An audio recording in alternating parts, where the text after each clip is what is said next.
What's up, Boogie Monsters? Welcome to Remember When, where I, Chris Boogie, reconnect with a guest and we revisit, dissect, and laugh about a time, place, or insane experience that we shared together. I'm your host, Chris Boogie. You can find me on Instagram, Twitter, at Chris Boogie with a Y, and on YouTube, at Chris Marcos Official. Today, I have the amazing Marissa Herrera.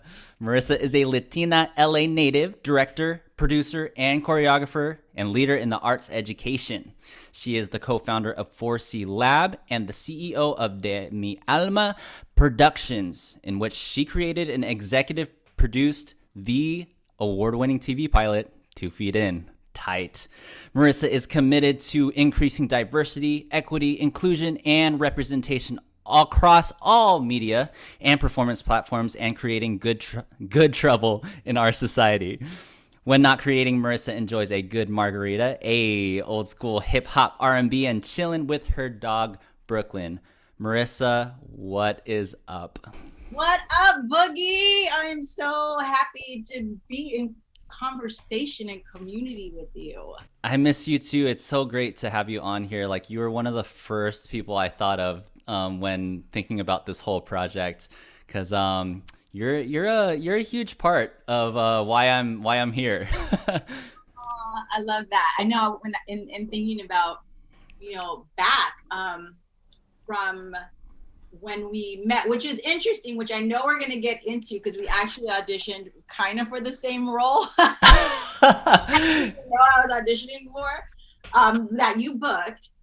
But I think I have a knack for seeing light and gifts in people. And from the moment that I met you, I was like, this kid's got it. And you have, just developed and grown leaps and bounds even from then. I mean, and you were incredible then. So it has been an honor to just be part of your journey.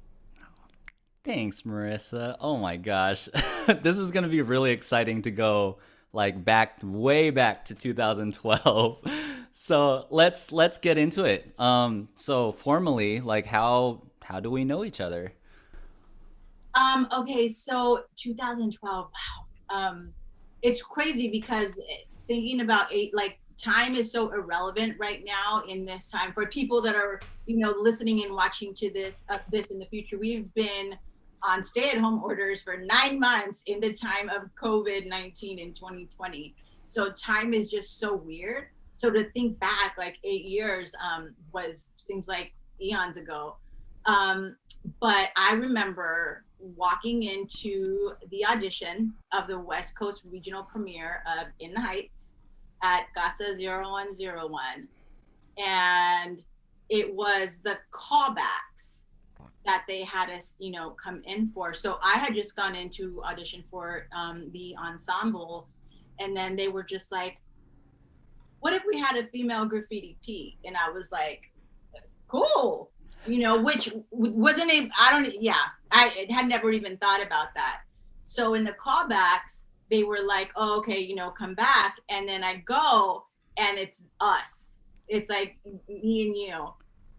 And I remember that your hair was different colors because what show were you doing at that time? I had just finished Spring Awakening up north, so I had bright red hair. Yes, I totally remember that. And I was just like, okay, this is gonna be, interesting. And you ended up rightfully, booking the role. And even more so, I think how our relationship through that show, being in the battlegrounds of that production brought us close together. And yeah, in the Heights, we met in El Barrio 2012. This is going to be so crazy talking to you, as a cast member because you're always usually in the leadership role, and we'll get into that later because you did end up in a leadership role. But it's just so crazy talking to you about auditioning like side by side. It's so wild because I always picture you like in charge now. All right, so what was your first audition like, the one prior to the callback?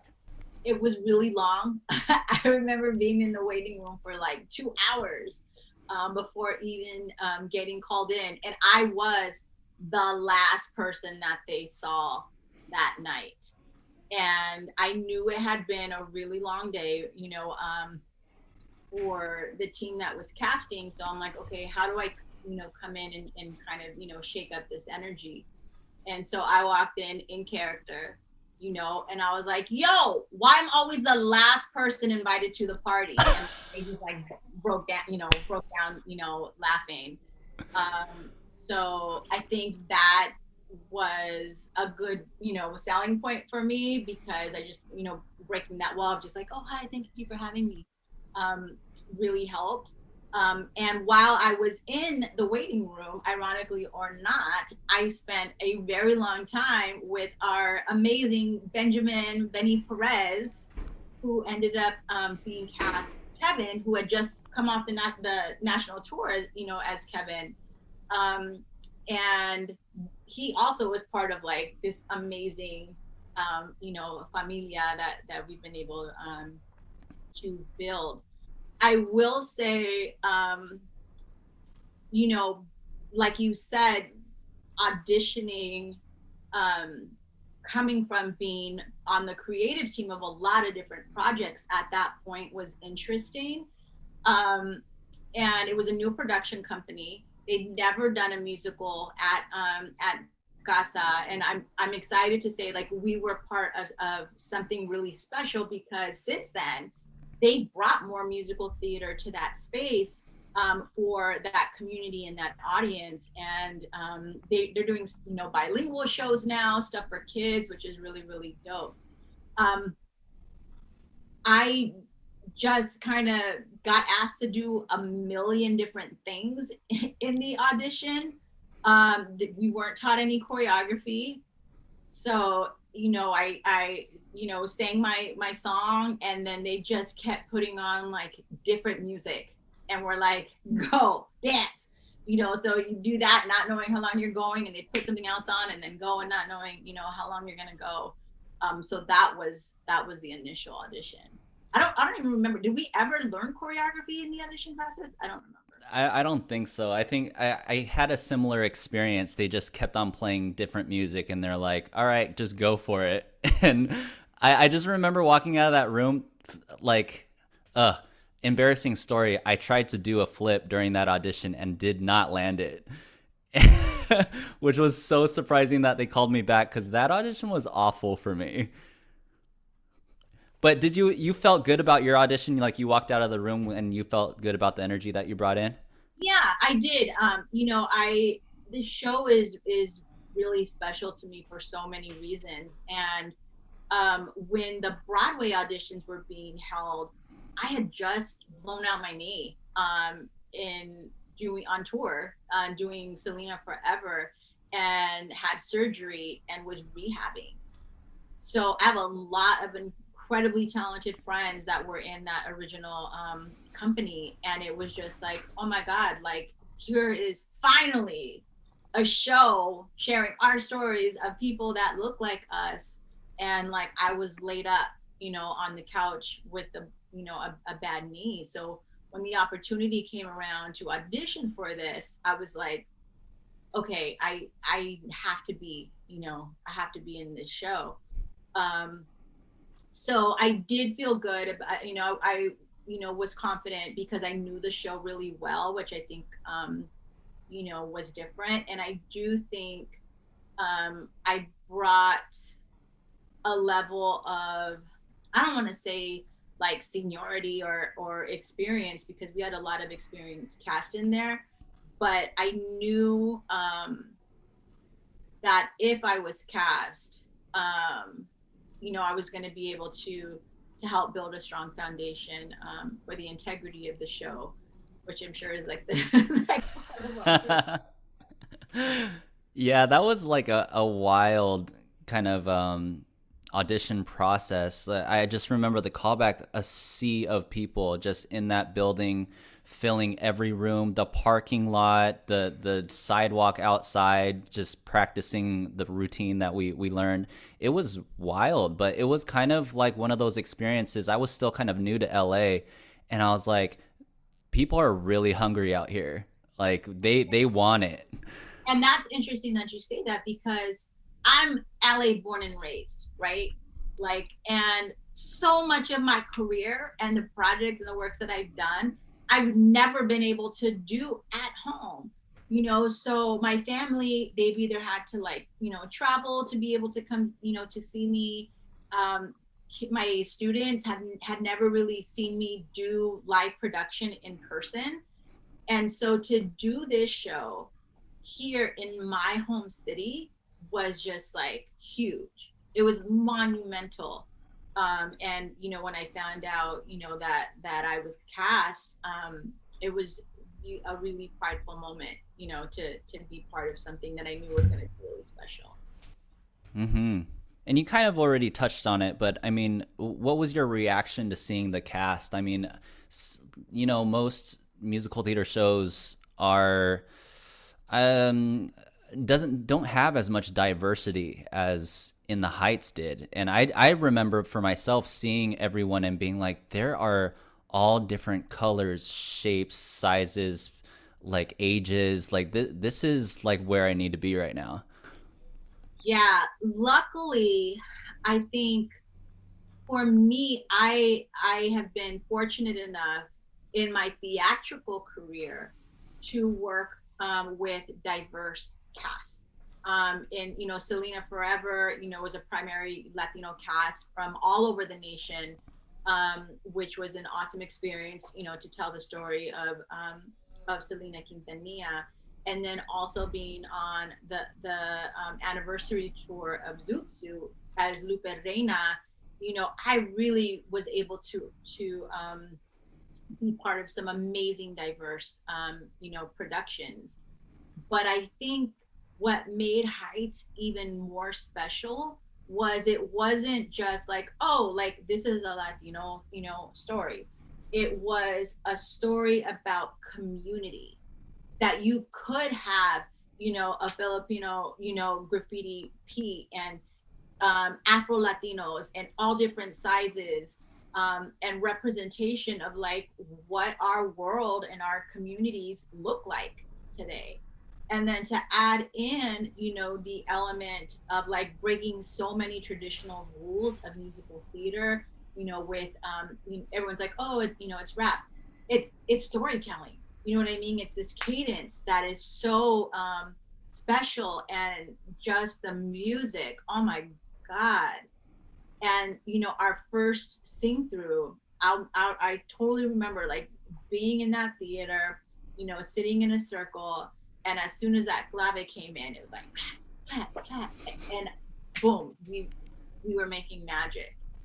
And singing through everything, and discovering these characters. And I always believe that it's not about, I mean, we audition for roles, all the time. And there's so many people that are just like, God, I've always wanted to be Vanessa. I've always wanted to be, Nina, and you audition, and then they don't get cast.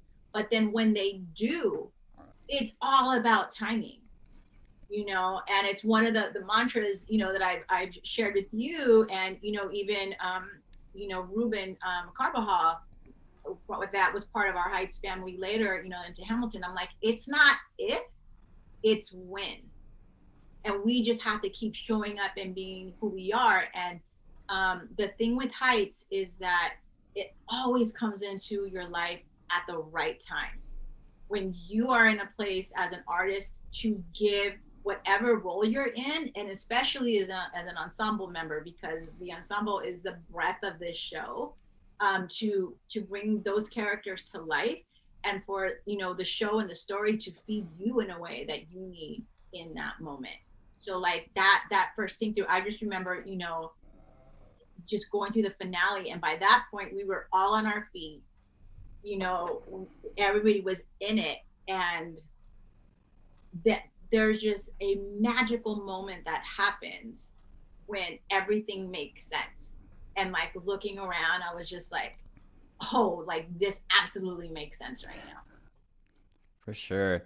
It, it's so funny because like, yeah, we've got those first impressions and we're so excited, but part of musical theater is, the part that people usually don't see is the rehearsal process, the pulling, the struggling, the sweating, the crying. So I know we had like a crazy rehearsal process. So what was your process like? Like just if you want to sum it up in a nutshell there. Um, I will say it was difficult, but necessary, because I think what I experienced and learned through that rehearsal process gave me the tools that I needed to be able to go on to choreograph and assistant direct this in the way that I have. I think that I was so overly dedicated to the integrity of not just the show, but what I wanted the experience to be for the rest of you guys. And I'm like, it shouldn't be like this. You know what I mean? And we spent a lot of energy trying to fill in the gaps and make things make sense on stage and off stage. And I think that was probably the most difficult part for me, is that I ended up moving into an associate choreographer role, and being able to bring you and April on, as co-captains, and we had our work, cut out for us. But again, I will say, what's interesting, nobody quit that show. Yeah, as close as we got, as close as some other people got, it's crazy. Everyone's stuck with it. Yeah. I mean, when they always say, like, when people go off to war or whatever, and you're in those trenches, like there's a bond that's formed. I absolutely believe like that's what we experienced, and something that we'll always share. Yeah, and you said it exactly right. Like it was necessary, and I feel like everything comes full circle where we're still reaching out to each other and talking about these experiences. And I think that's a testament to the hard work and the heart that we put into that rehearsal process, and the struggles, the obstacles.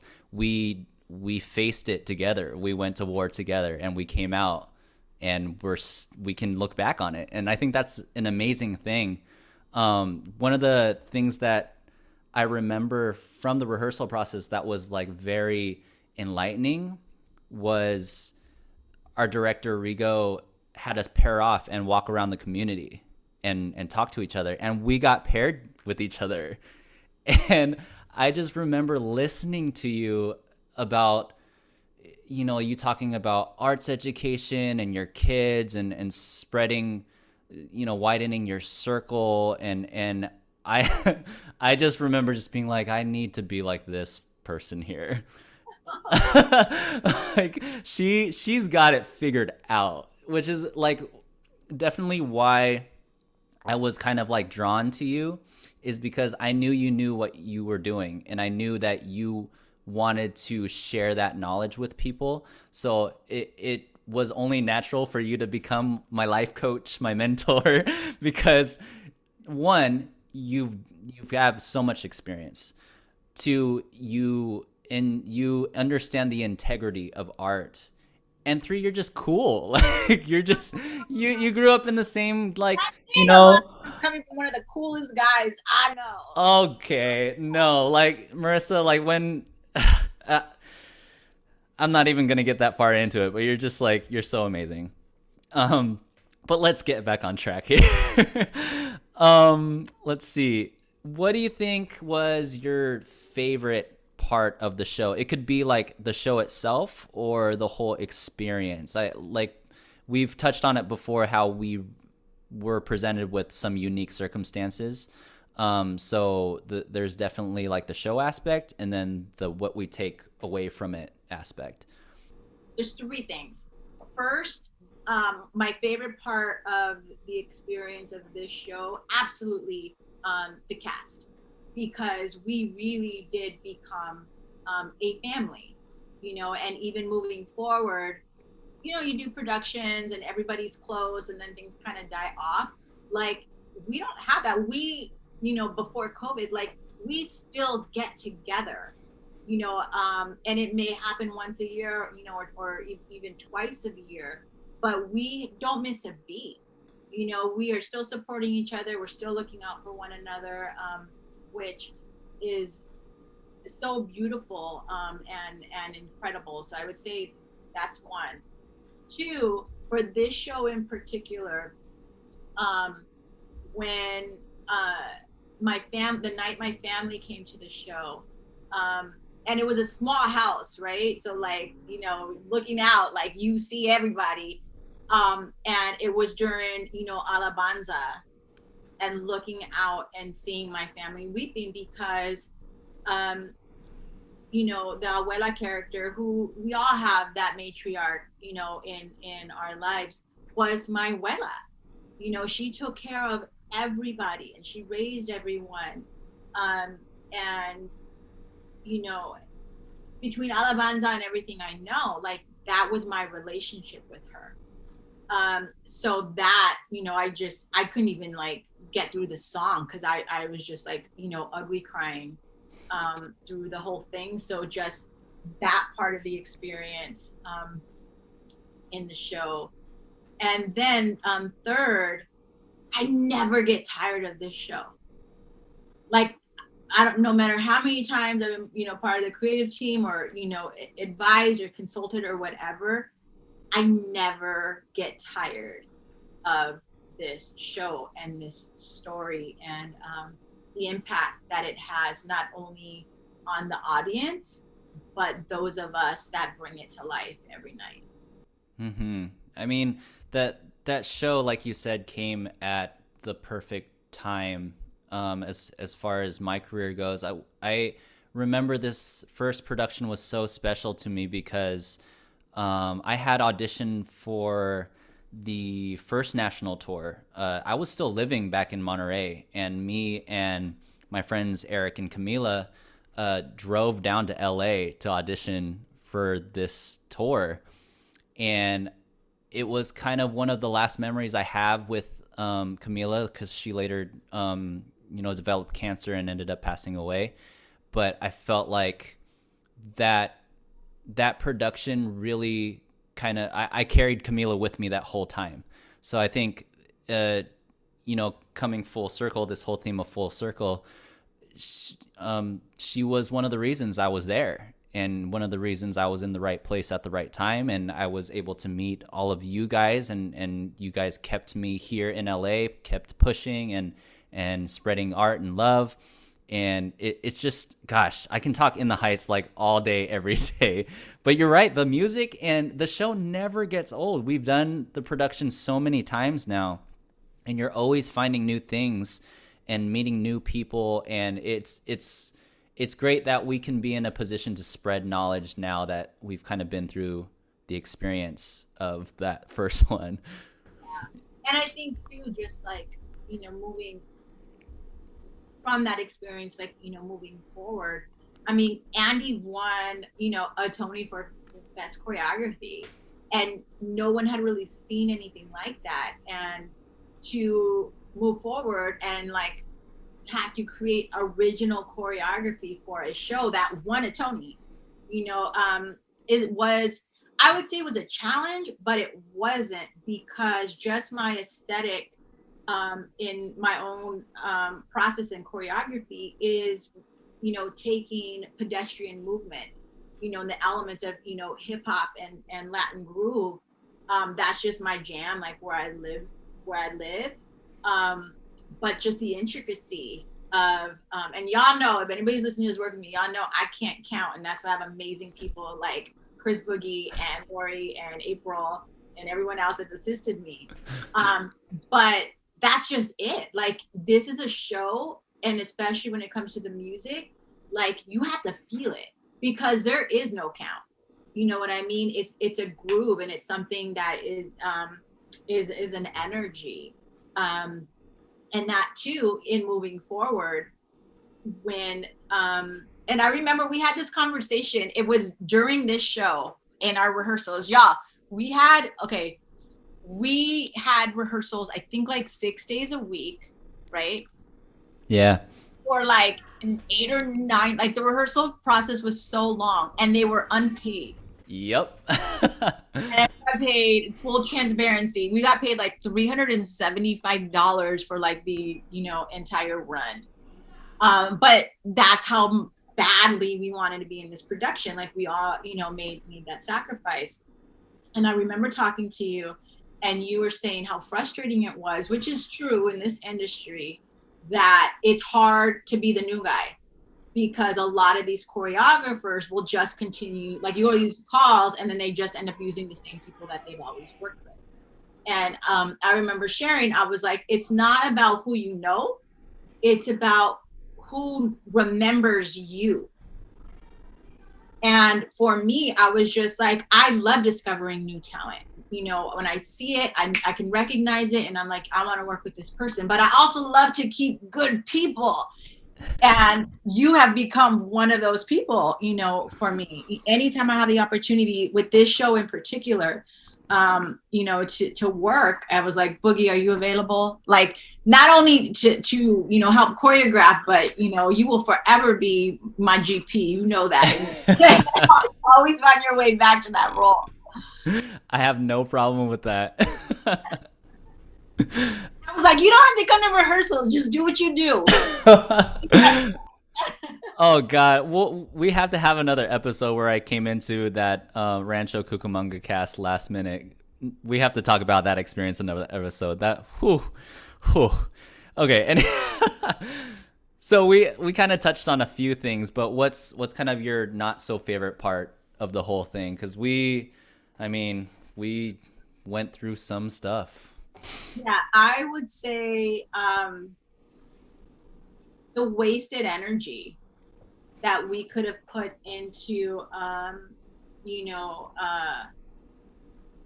into the show, that was spent on after rehearsal parking lot conversations with the cast, trying to strategize how we communicate some of our needs, what we needed to be able to do our job well, with also being able to take care of ourselves physically, emotionally, mentally. I would say, some of the division, that was, created, and the chisme, which is every, production, but people going behind people's backs, and, just, I don't even remember who it was, but like during the show, somebody going onto somebody's iPad and seeing like a secret chat, and then like ratting out, people that, had said stuff like that. Was just trash. And I think having, gone, and then a lot of gaslighting, like this is like a very transparent conversation, things that we know should have been done, differently. And a lot of the cast, especially like the younger ones, were it was just like, you shouldn't ever question anything, or this is the way it is, or like just do your job, and again, I think all of that just made me a stronger leader and creative. But I had many sleepless nights, because a lot of the times I felt like I was a union leader, you know what I mean, and really fighting for people to be happy in the work. Like if you're doing something where you're dedicating that much time and labor and yourself to, the rehearsal process, even in your favorite show, it's not always fun. Like that just comes with, the process. But I want to believe that there are ways to work where there's open communication, people are being heard and validated, and it's a two-way street. Yeah, I think with that production, a lot of productions fall into this trap where they kind of bite off too much, more than they can chew. With this production, they think within the Heights, it's hip hop. Oh, this will be easy to do. It's not. It absolutely isn't. And I think the production team, bless their heart, they had high expectations and great goals, but thank God they realized that there were people that knew more than they did and appointed you as associate choreographer. Benjamin and Daniel Ferguson really helped us out with vocals and directing. And they kind of like let you guys like spread your knowledge, which it was exactly what we needed in that cast. We needed direction. Our musical director couldn't even play piano. Like I was like, wait, I need to know what my notes are. Isn't that your job? So I'm Being in like one of the first only musical rehearsals with her, and we're like, are you gonna pluck out our parts? Because if you've never seen the book to this show, it is insane. People hear the soundtrack and everybody singing the melody. That's easy, but when you see all of these parts and that the chart is all over the place, it's really, really hard. So we were hoping she was plucking stuff out. So I had my recorder, and then I'd be recording it, and then it would be wrong. I was like, no, not that. Listen to that, and then trying to play the second one, and thank God Daniel was able to step in. And I will say this, like, about the cast, like, even though it was hard, like, everybody went the extra mile to figure it out, to be their best and to help each other. And there's a lot of productions that don't do that. Like, people want other people not to succeed or look bad, so like they can shine more. And that's not what what this production was. And I will also say it was a tiny ass playing space and with no back cross at all. And we almost died every night, doing blackout. But we had to figure out the backstage, choreography, on that show. That number is hard to do even when like you have like a normal, cross. But it was so like back then. Yeah, that one cross in the stage, but you're like on stage for like half a second and then you get to the other side. That backstage choreography was a show in its own. It was wild.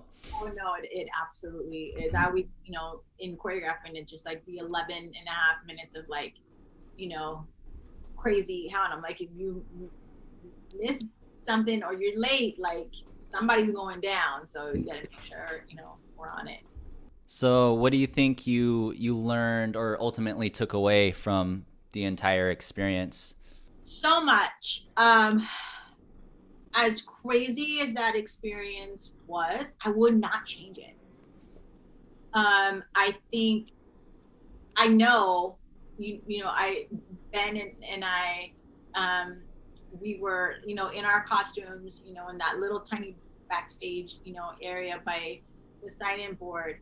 And he was just like, all right, I'm going to direct this. You're going to choreograph this. And we literally spoke it into existence. And that's exactly what happened. And had I not been a part of it as a cast member in this way, I don't think that I would have done the job as a choreographer and assistant director the way that Ben and I worked together so well. Like I've done this project with other directors, and it's just not the same, experience. Like Ben knows like every fiber of this production, and he trusts me, to make creative choices and to work things, so that they make sense. And we always joke, for this production, like, not to say that the director doesn't do anything, because they absolutely do, but it's just like teeny tiny scene, all the dancing and transitions, or he gets to go in and then come back, teeny tiny scene. So much of the storytelling is really put on the choreography and the ensemble. And like you said earlier, like people think, oh, it's hip hop, it's like easy to do. We've seen some really hard to watch productions of the night. Awesome, because this show is not easy to do, at all. But that, just to the point that we have done it well, and hopefully we will continue, to do it well. And I'm excited that In the Heights was such a monumental show, for us, in our careers, and when it's popped up, again and again, and that it, hopefully, as we move forward, it's not going to be the only show. There are so many more stories that need to be told. And if anything, I think people that have been able to be in it, and especially the people that have come to see it, finally see themselves and realize that our stories are valuable. And, just little kids, man, that, come up to you and they're just like, he's standing right in front of me. And knowing that kid's going to go home and say, you know what, I can do that. That never gets old. Mm-hmm. I mean, that was an experience in itself, is going from that production and then having you and Benjamin do it at Candlelight. And I remember you calling me and saying, we're going to do it the right way. And that was the first production where someone came up to me after, and this little boy with his mom, she's like, he keeps on saying, he looks like me. He looks like me. And that's what it's all about. And it's, oh gosh, it's such a great experience to be part of that. So thank you for giving that to me. What I just thought of that is crazy. This video is probably gonna play, or probably gonna premiere later on, but today, it's either today or yesterday, was our opening night 8 years ago. You realize that? No. Yeah, I think it's today. I'm pretty sure it's today, because I was like going through Facebook memories and it was saying like, prepping for my opening night or something like that. And it's Heights. It's today. Yeah, because it was the weekend after Thanksgiving, and then we ran through the weekend before Christmas. Oh, how crazy. I'm gonna have to find that. That's so wild. Oh my gosh. How perfect. Oh my goodness. God, 8 years. Whew. Time flies. That is so crazy. 8 years.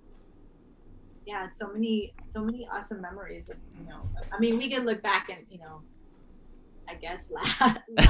Yeah. Some of the experiences, that happened, during that time, but it's awesome to see how much, we've grown, right? Just as artists, as people, as creatives.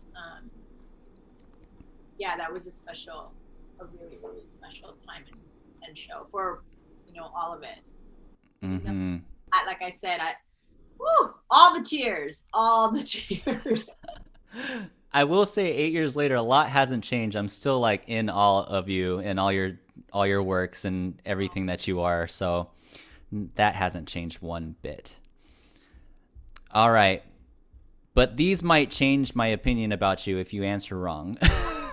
So we're gonna get into a little section called Getting to Know You, okay? So these are like rapid fire questions. Some of them are quick answer, either or, fill in the blank, but just Like, whatever. hear me talk. Nothing is ever quick that comes out of my mouth.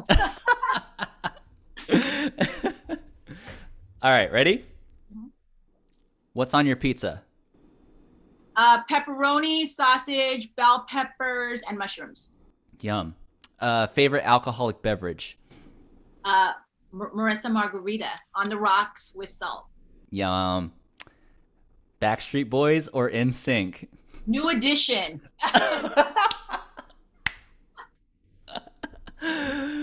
Oh, what a great answer. Ninja Turtles or Power Rangers? Ninja Turtles. Good answer. Something no one knows about you.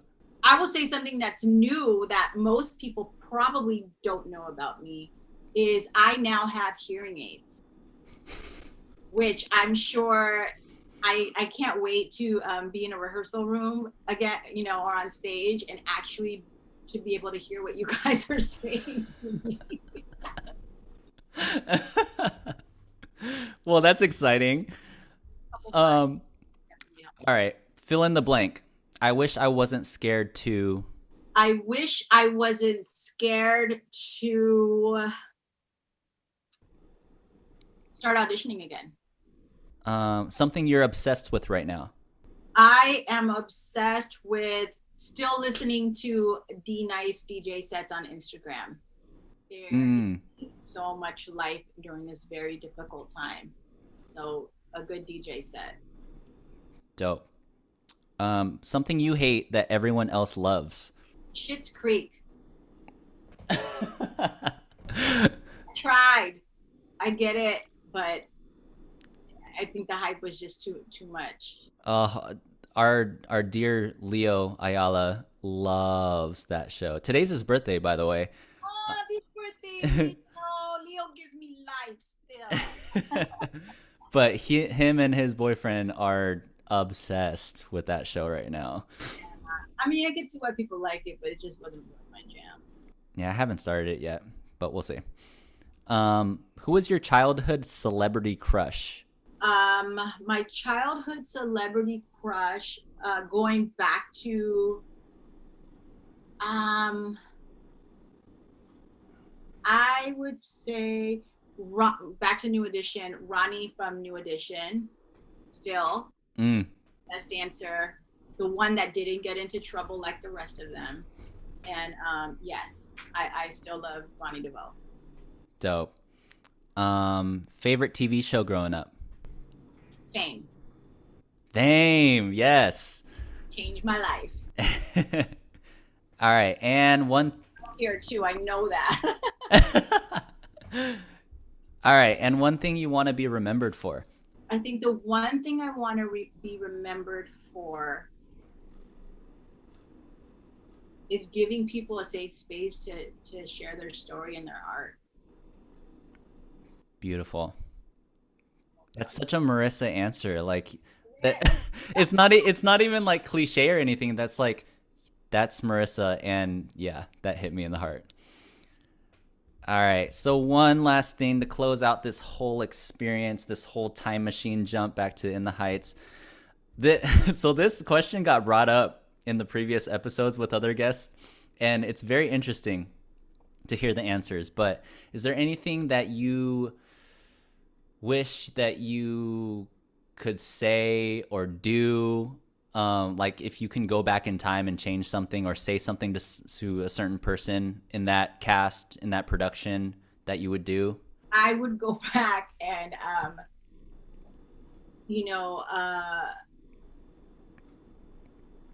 tell the choreographer that we worked with at the time. I think at that time, it was really hard for me to make waves, with people, because I don't like confrontation. I still don't. But I definitely would go back and tell that choreographer to read the damn script. I know he never read the script. Oh gosh, there's so many things that you're just like, we know how it's supposed to be done now, and I mean, I've called you crying when I'm doing other productions that people just don't get it. But you're super professional about it, so good good for you for staying true to yourself. Well, I would go back, and I know I tell you this all the time, Marissa, but I don't think you understand how appreciative I am of you, of everything that you've done. Like, even those little conversations we have with each other just about art or theater or performing, or just you like checking in on like how I'm doing, means so much. Like, and it hasn't stopped from the day we met up until now. It's just, you're an amazing person, and I don't think you fully understand how much you touch people. Like, you change their lives, and it's so, I'm just so honored to call you my friend. It's wild. So I would go back and tell 8 years ago Marissa that. Woo! Thank you. Definitely. Well, I love you so much. Thank you so much for being on this and going back in time with me. Fun. Oh my God, I love this. This is amazing. You are amazing. And I know it's been a difficult time for all of us, to say the least.